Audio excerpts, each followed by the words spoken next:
श्री कृष्ण रुक्मिणी विवाह कथा में जमकर झूमे श्रोतागण।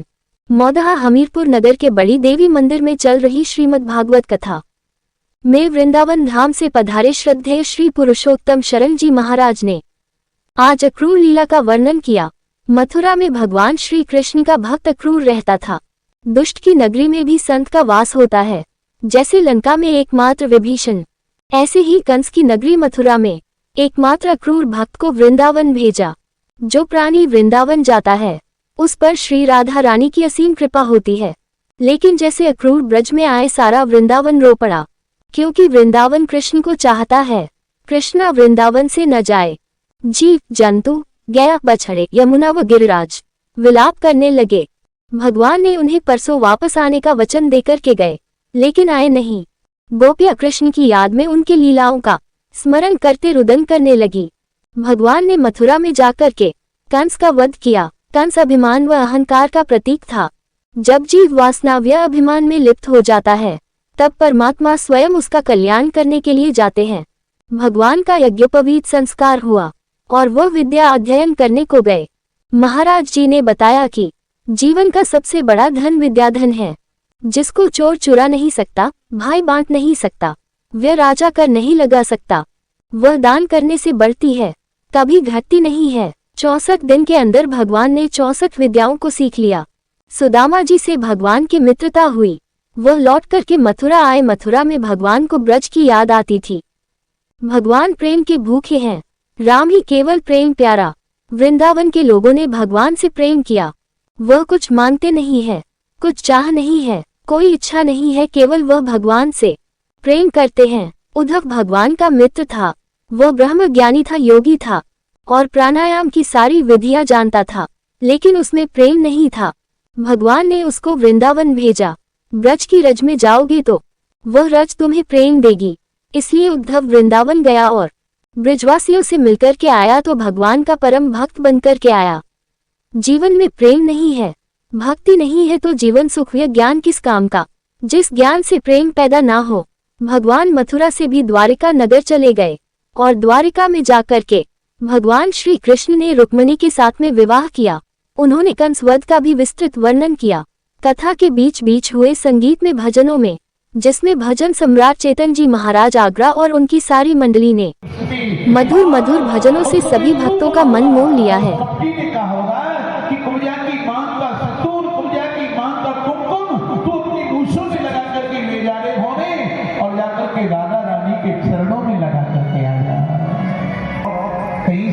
सौत से जाकर के कह रहे ना कि हरी कुब्जा सौत तूने भली मथुरा ने कृष्ण को अपना बना लिया है। पर धरती के लोग राधा कृष्ण ही कहकर के बोलेंगे, कुब्जा कृष्ण कहते कोई नहीं बोलेंगे। क्योंकि राधा का सच्चा प्रेम ही, राधा का पवित्र प्रेम ही नहीं है, किसी राधा के नहीं है। हम दोनों एक दूसरे में विहार कर रहे हैं। क्या जो हरि जाए बसे मथुरा, कितना सुख दो हमें नीक रहे वह मूरत दो। हमारे नाम की छाप लगी अंतर बीच बसे नहीं वो। राधा कृष्ण सभी तो कहे पर कुब्जा कृष्ण कहे नहीं को। प्रेम नगर की बातें हैं, हमें प्रेम नगर ही जाना है। दरबार से नाता तोड़ दिया, हरि नाम से नाता जोड़ दिया। अखियां प्रस्तुत हरि दर्शन को, घनश्याम का दर्शन पाना है। हरि जोगी का भेष बनाई लिया और अपने जोगी को पाना, अपने जोगी को पाना। बड़ी चर्चा हुई गोपियों के साथ में महाराज, बड़ी चर्चा हुई है गोपियों से। उद्धव ने कहा बोले जब वो ऐसा ही है तुम्हारे साथ धोखा किया, तुम्हारे साथ दगा किया, तुम क्यों उसको याद कर दिया, क्यों उसके लिए रो रही है तुम? यही तो बात है, यही तो बात है उद्धव, यही तो बात है। पहले तो अच्छा लगता नहीं है, पहले तो दिल को भाता नहीं है, पहले तो इंद्रियों में उतरता नहीं है, पहले तो अंदर प्रवेश करता नहीं है। और जिसके अंदर गोविंद प्रवेश कर गया वो गोविंद के बिना जी नहीं सकता है। बस यही तो मुश्किल है। तो तेजस्व कथा का त्यागना बड़ा मुश्किल है।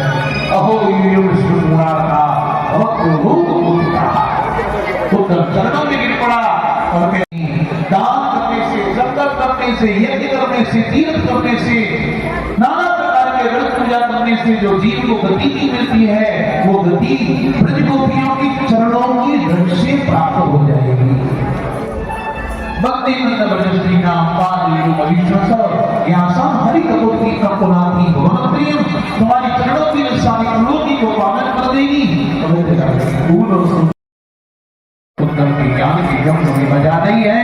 महाराज गोपियों का संदेश लेकर के उनका जंगल गया था 6 दिन के लिए और वृंदावन में रुक गया 6 महीना।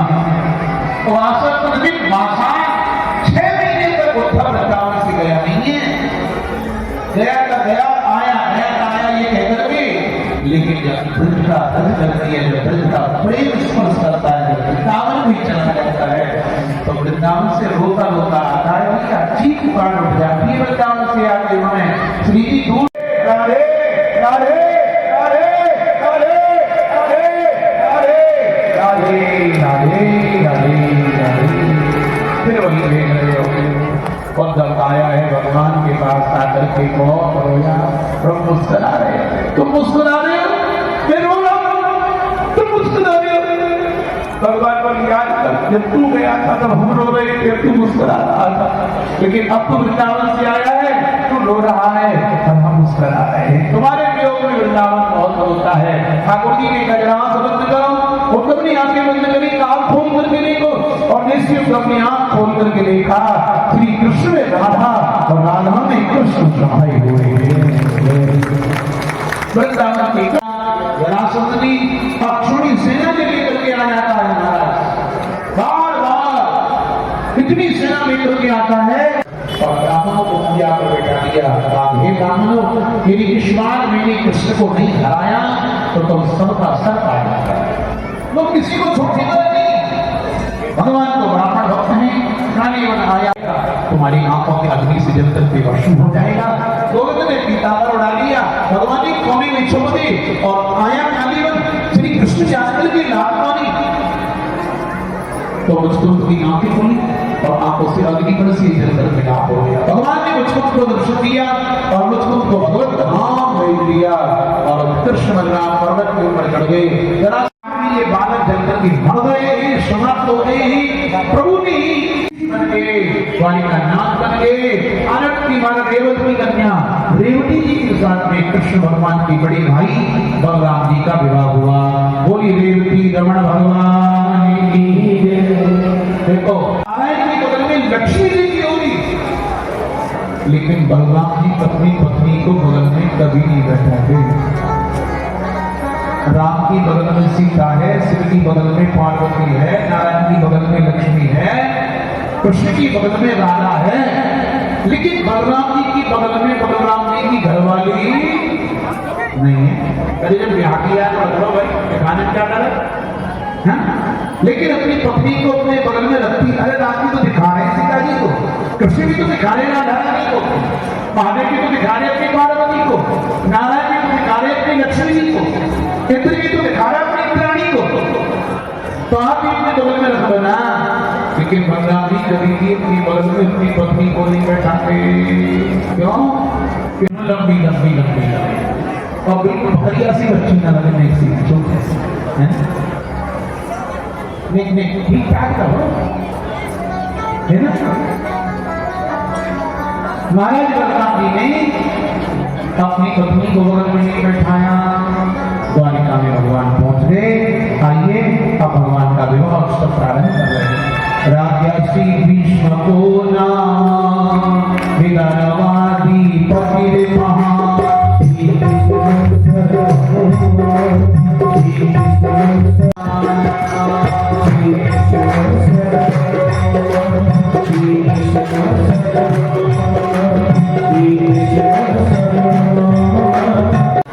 रुक्मणी नाम की कन्या है।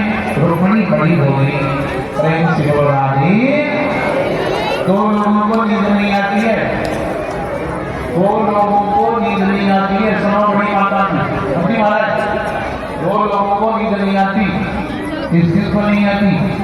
एक तो जिसकी बेटी बड़ी हो जाती है, बेटियां जिनकी बड़ी हो जाती हैं, उनको नींद नहीं आई।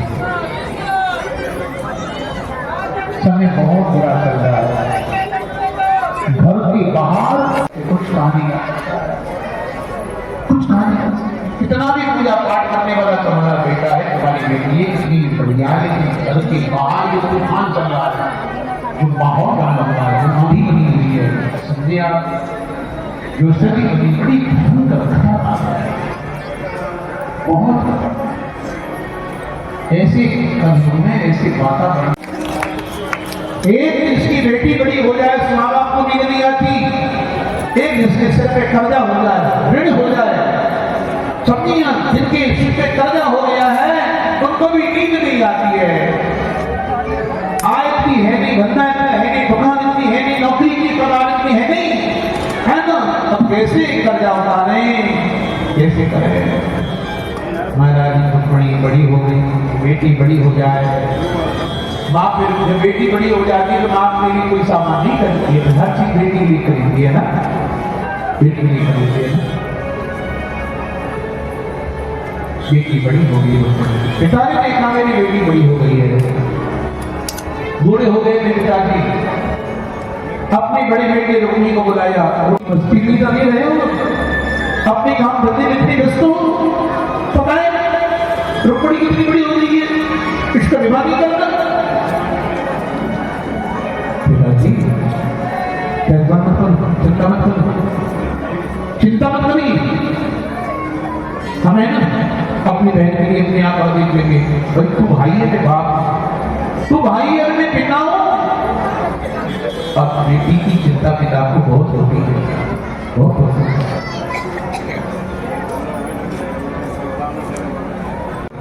इतनी बड़ी कोठी, बड़ी बड़ी कार घर में खड़ी है ना, एसी लग रहा,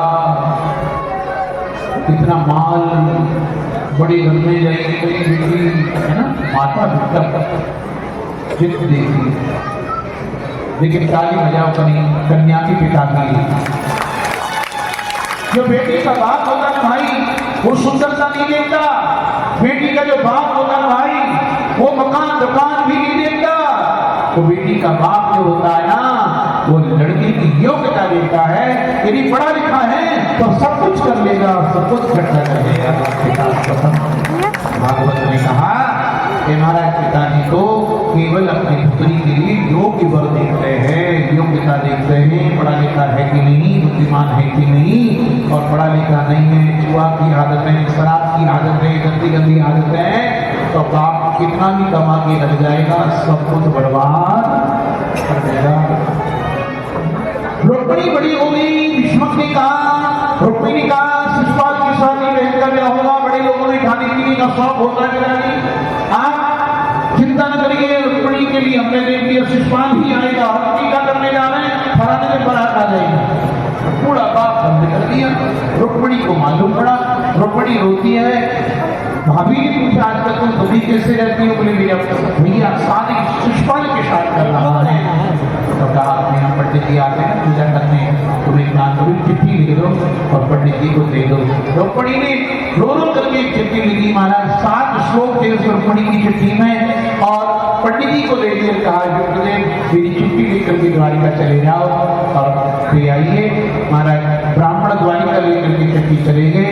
इधर जब बेटी का ब्याह होता है ना हमारे यहाँ, तो बेटी को कहाँ भेजते हैं, गौरी मंदिर, देवी की पूजा करने के लिए भेजते हैं। अपने ये नियम है, आजकल की नहीं जाती है, लेकिन पहले जाती थी कन्याएं, देवी पूजा करने के लिए जाती थी, है ना।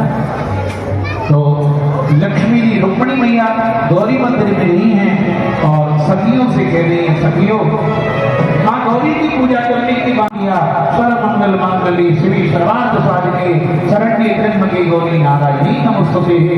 माई का पूजन किया, और पूजन करने के बाद में सखियों से कहती हैं कि अब तो मेरा श्रृंगार करो।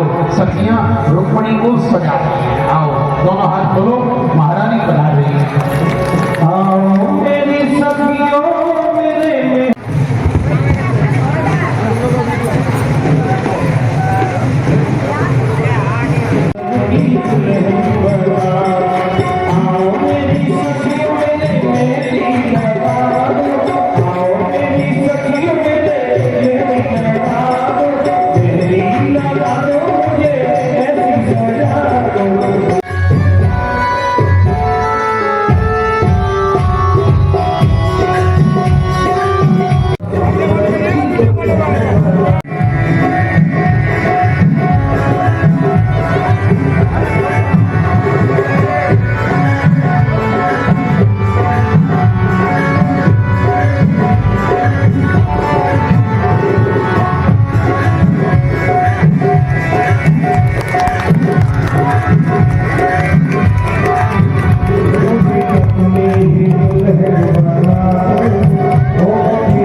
के तारा में श्याम श्याम गाऊंगी, के तारा में श्याम श्याम गाऊंगी। हे श्याम सुंदर की आओ मेरी सखी मेरी लगा, आओ मेरी दुनिया मेरी लगा दो, मेरी लगा दो मेरी सजा दो, मेरी लगा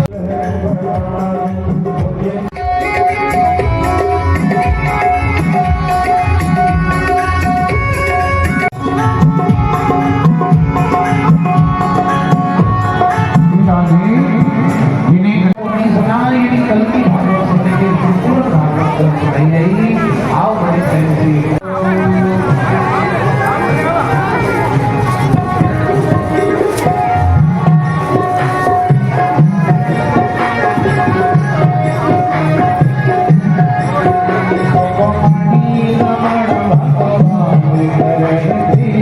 आरती